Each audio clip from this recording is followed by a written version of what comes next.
A Krishna devotees welcome to Rameshwari spiritual channel. Bhagavad Gita 6వ అధ్యాయం ధ్యాన యోగంలో ఈరోజు అంబరీష మహారాజు గురించి చెప్పుకుందాం. ఆయన గొప్ప కృష్ణ భక్తుడు. ఎంతలా అంటే ఆయన సర్వేంద్రియాలను కేవలం కృష్ణుని కోసమే ఉపయోగించేవాడు.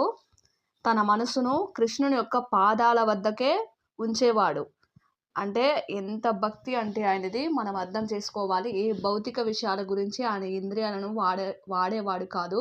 తన మాటలను భగవంతుని దివ్య గుణాలను వర్ణించడంలో అంటే కీర్తించడంలోనే వాడేవాడు. మరి దేని కోసం ఆయన మాటను వాడేవాడు కాదు. కేవలం కృష్ణుని గురించి మాట్లాడడం, కృష్ణుని గురించే ఇవన్నీ చేయడంగానే ఉంటుంది.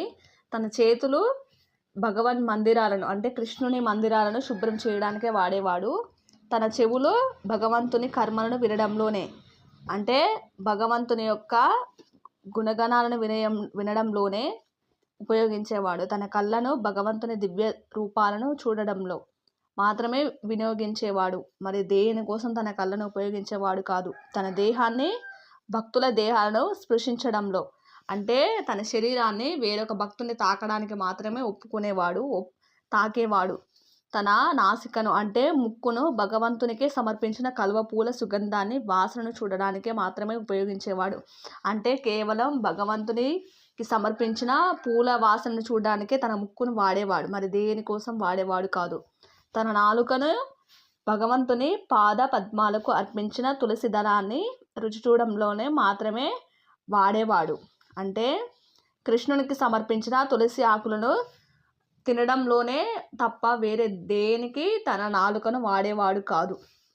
తన పాదాలను తీర్థయాత్రలకు అంటే కృష్ణుని యొక్క మందిరాలకు వెళ్ళడంలోనే వాడేవాడు. వేరే ఎక్కడికి వెళ్ళడానికి వాడేవాడు కాదు.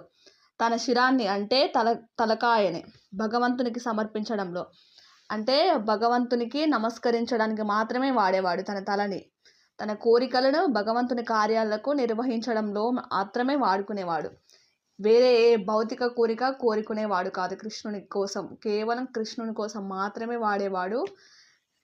కోరికలు తీర్చమని కృష్ణునికే పూజ చేసుకోవాలని కృష్ణునే అడిగేవాడు. వేరే దేనికోసం కృష్ణునికి అడగపోయేది.